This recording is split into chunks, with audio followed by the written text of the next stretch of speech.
Now you can see that x square minus 10x plus 16 is equals to x minus 5 whole square minus 9 is completed square form. Again, the part B is that x square minus 7x plus 3. So the method is that we have to take the coefficient of x, that is minus 7, right? And we have to divide it by 2, that is minus 7 over 2. Take the square, that is 49 over 4, right? Now we have to just add and subtract this term, that is 49 over 4. So it will becomes x square minus 7x plus 49 over 4 minus 49 over 4.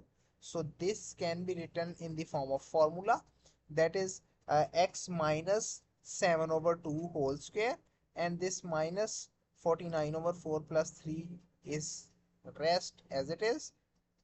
Again, when we simplify it, your answer will be uh, x minus 7 over 2 whole square, and this can be simplified by taking the LCM, that is 4.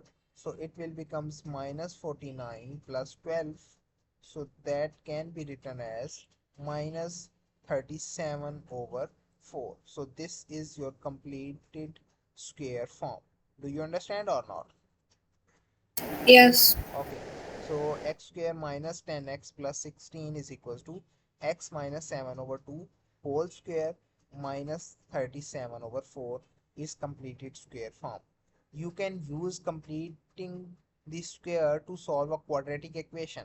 In previous two examples, we have solved the quadratic expressions because we have not any equality sign in these expressions. Okay, so in the next example, we can solve the quadratic equations by using the completing square method. So example is that use the completing square form from the last example to solve x square minus 10x plus 16 is equals to 0.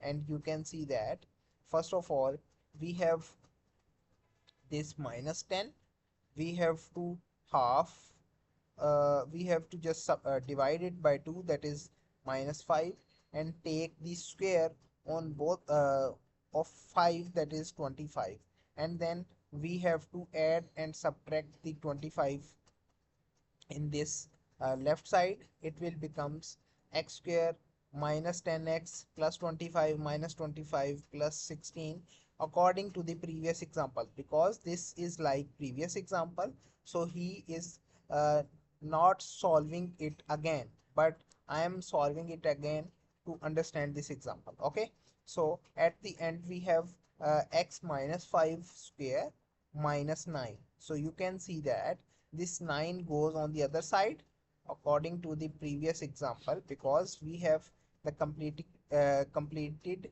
square form x minus 5 square minus 9, right? So that is equals to 0. After that, this 9 goes on the right side, it will becomes positive 9, and again we have on the left side a square term and on the right side a constant term. So we take the square root on both sides, it will becomes when we take the square root on both sides, it will becomes x minus 5 is equals to plus minus 3. When we take the square root of 9, it will be plus minus 3. So first of all, we equate as x minus 5 is equals to plus 3 and x minus 5 is equals to minus 3. So here we have two values of x. As we have discussed earlier that if we have a quadratic equation, then we have two roots of this equation or two solutions of this equation. So the solution is x minus 5 is equals to 3, that will becomes x is equals to 8, and also x is equals to 5 minus 3, that is x is equals to 2. So these are two solutions. If we put these two solutions into this equation, the equations left hand side and right hand sides are equal. That's why we can say that these are the solutions of this equation. Understand or not? Yes. Okay, good. Next one is you can also complete the square when the coefficient of x square is not equals to 1. In previous three examples, you can see that in all examples your coefficient of x square is 1. But if the coefficient of x square is not 1, then we can also use this completing square method. But here is some changing in this method, that is write 3x square minus 12x plus 8 in the form of a times x plus b whole square plus c.